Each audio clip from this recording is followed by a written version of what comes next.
काय झालं?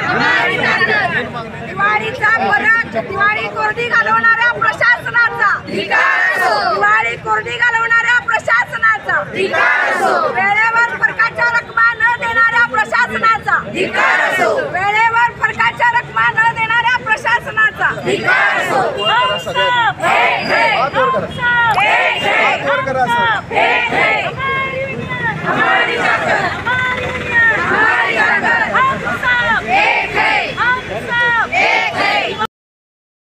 फरक आमच्या हक्काचा नाही कुणाच्या बापाचा, अरे फरक आमच्या हक्काचा नाही कुणाच्या बापाचा. अरे कोण म्हणतंय देत नाही? 7व्या वेतन आयोगातील फरक रकमाचा एक हप्ता दिवाळीपूर्वी देण्याचं मान्य केलं आणि महापालिकेतील सर्व कर्मचाऱ्यांना दिवाळीपूर्वी 7व्या वेतन आयोगातील एक हप्ता देण्यात आला. आजपर्यंत असं कधी घडलं नाही की महापालिकेतल्या कर्मचाऱ्यांना दिलं गेलं. पाणीपुरवठा असेल, शिक्षण मंडळ असेल, या विभागातील कर्मचाऱ्यांना वगळलं गेलं. पण यावेळी पहिल्यांदा असं झालेलं आहे की महापालिकेतल्या कर्मचाऱ्यांना 7व्या वेतन आयोगाचा फरक हा रक्कम दिली गेली, पण शिक्षण समितीकडील शिक्षक कर्मचारी असेल, सेवानिवृत्त कर्मचारी असेल, यांना दिवाळीपूर्वी महापालिकेतल्या या 7व्या वेतन आयोगातील फरक रक्कम दिली गेली नाही.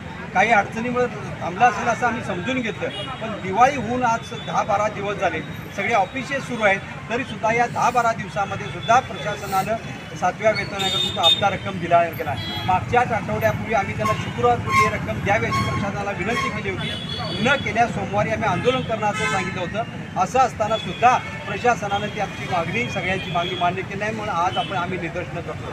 या निमित्तानं प्रशासनाला आम्ही अशी विनंती करतो की आतापर्यंत अनेक वेळा विनंती केली, महापालिकेची आर्थिक स्थिती समजून घेऊन आम्ही आजपर्यंत वागत गेलो, पण महापालिका ही दुजाभावाची वागणूक शिक्षण समितीकडे शिक्षक, शिक्षकेतर कर्मचारी, पेन्शनर यांना देत आहे आणि महापालिकेच्या कर्मचाऱ्यांना वेगळी वागणूक देत आहे, अशी शंका आमच्या मनामध्ये आलेली आहे. प्रशासनानं एकीकडे शाळा वाढवण्यासाठी आम्ही शिक्षक हातोनात मेहनत करत आहोत, प्रचंड काम करत आहोत शाळांच्यामध्ये, आणि अशा वेळेला शिक्षकांचं मनोबल वाढवायच्याऐवजी खच्चीकरण करण्याचं काम चाललेलं आहे असं आमची मनामध्ये शंका आली आहे. तर प्रशासनानं अशी कधी यापुढे भूमिका घेऊ नये आणि शिक्षक, शिक्षकेतर कर्मचारी असेल, पेन्शनर्स असतील, यांना वेळोवेळी त्यांच्या देय रक्कम असेल, पेन्शन असेल, पेन्शन विक्री असेल, ग्रॅज्युएटी असतील आणि 6व्या-7व्या वेतन आयोगातील फरक रक्कम असतील, या द्याव्यात. या प्रशासनात दिल्या नाही तर भविष्यामध्ये तीव्र स्वरूपाचं आंदोलन सगळ्या शिक्षक संघटनांना सोबत घेऊन या ठिकाणी केलं जाईल अशी मी प्रशासनाला सांगू इच्छितो.